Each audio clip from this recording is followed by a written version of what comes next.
welcome everybody to our ACHSM Leading Through COVID-19 short videos from fellows and members of our college around Australia. As you can see, I'm in sunny Perth in Western Australia today.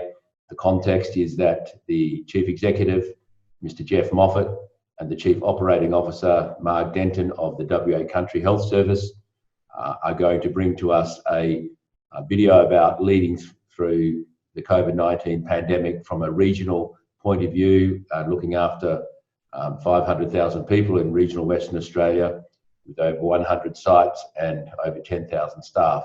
I'm sure you enjoy their conversation together, and I hope this helps you in your journey as we manage and lead through the COVID-19 pandemic. Good day, my name is Jeff Moffett. I'm the Chief Executive for WA Country Health Service. And hi everyone, Margaret Denton. I'm the Chief Operating Officer and the COVID Response Lead for WA Country Health Service. Thanks, Mike. And we're just talking today on, our leadership approach and experience during this very unique phase within the state, within Australia, and in fact, globally. We've been really engaged in COVID response for around 3 months now, very intensely for the last 2 months, and I guess we've participated as a whole of WA health system in ensuring that we both prepare for, plan, and importantly respond to the challenges that have arisen during the COVID pandemic. We set up a structure consistent with our normal emergency management processes internally, but in a much more intense way, and we've really engaged directly and joined with the whole of department and the whole of state response, in fact, through the state emergency coordinator. Marg might want to make a couple of points on her role. Marg has essentially led the emergency response. I think what we probably learned rapidly was that we needed to be really agile and flexible and responsive and quickly establish our emergency operations centre and all the processes and systems that sat underneath that very important structure and replicating that across all of the country health regions.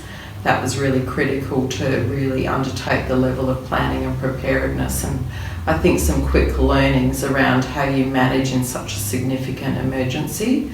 WACHS is quite skilled and experienced in dealing with short-term incident management, but in a long-running emergency situation like this, it's quite a different scenario. So being conscious of the level of planning that's required, the impact on staff in a long-running experience is also important, and how we manage looking after staff particularly who need to be delivering services in a business as usual environment, whilst also planning and being prepared for what COVID has brought to us and will in the future bring to us.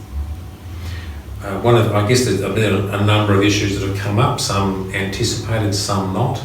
The way in which Marg and I dealt with this, I think, is I've obviously remained as Chief Executive of the organisation. My role has been to stay a little above the direct emergency response effort, dealing with the externalities with department, some of our key response agencies, community police, Department of Fire and Emergency Services, again dealing with government directly in terms of Minister, and ensuring that we connect very well with the Director General and his overall management of the response.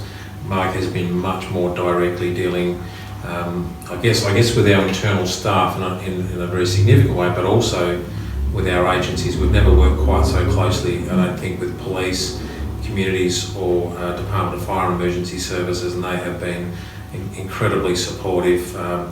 Great leadership support from them at our level, down at regional level, and right down at local level. So we are very grateful for the support we've received.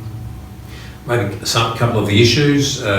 Obviously, some of those are very shared with the rest of the system: personal protective equipment, challenges around supply, but importantly, I think around anxiety and fear around use and risk. And there's been a lot of work from a number of our key clinical leaders and our managers to continue to manage through that. Supply has improved very significantly, which is really important and reassuring. But that's an ongoing piece of work, the level of anxiety and fear, both at community and also internal levels within the organisation have been significant, and we need to continue to work on understanding and responding to staff concerns and anxieties. Big issue for us, transport routes. We've had a reduction of over 90% of our transport routes around the state. That's caused a lot of challenge and still does to this day around getting blood, patients, staff, dangerous drugs, all sorts of items in and around the state on a 24/7 basis. We've managed, I think, that quite well to this stage, but that is an enduring issue going forward, I think, really, as well, Mark. I think underlying that is having that information to hand in a contemporary manner, so that situational awareness is just absolutely critical to being able to respond to those urgent and immediate needs that help staff continue to deliver the health services that we need out there in country WA. So a lot of learnings have occurred. We've learned, I guess, from the national and international experience, but also internally across our regions, needing to rapidly escalate information up to where it needs to be to help regions solve the problems that they're facing, I think has been absolutely important. And that regular communication, as Jeff said, not only internally but with our communities, with all our stakeholders, all the health service providers as well as the other agencies, to ensure that regions are well supported in what they're attempting to do. I think frequent check-in with all our key emergency operations centres out in the regions, regular updates, messages out, supporting the patients and the communities has been critical, I think, and making sure we capture and share those lessons learned along the way. We don't always get it right, but we need to learn from when we need to improve things, and that's been really important and and has driven a lot of new systems that we've put in place and processes to ensure people and services have continued in a safe manner.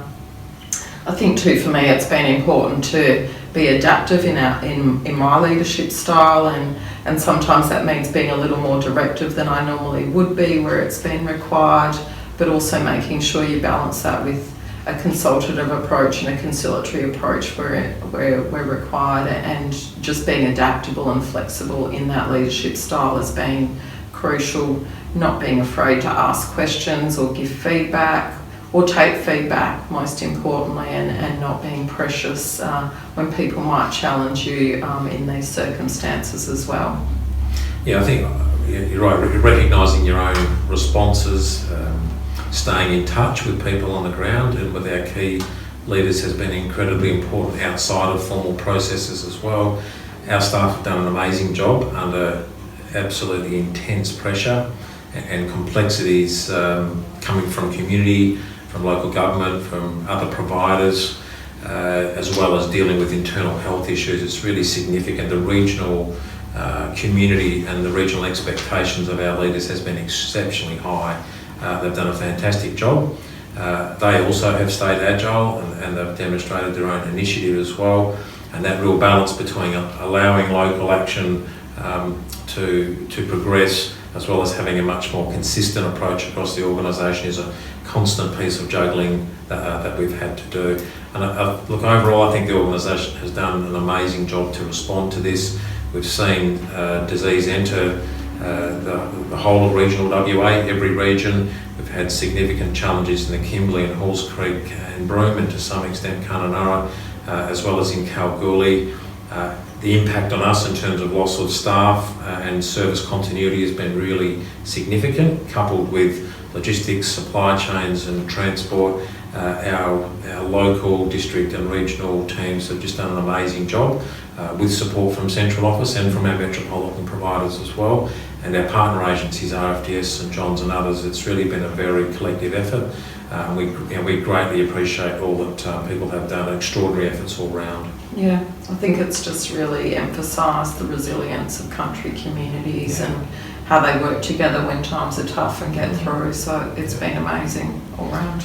So a big part now is to sort of make sure we re-look very closely at our ordinary business, which is about emergency care and provision of really important services. We've adapted, as Margaret was saying, very quickly around some outpatients, some chemotherapy services, and we're providing services in places and ways now that we haven't done in parts of the state, and it's gone exceptionally well. We've been well prepared for that because of our innovation, because of our partnerships with the metropolitan area, and really because of our strong virtual care delivery platforms, including our command centre. So there have been some really good service evolution very rapidly as a result of all this.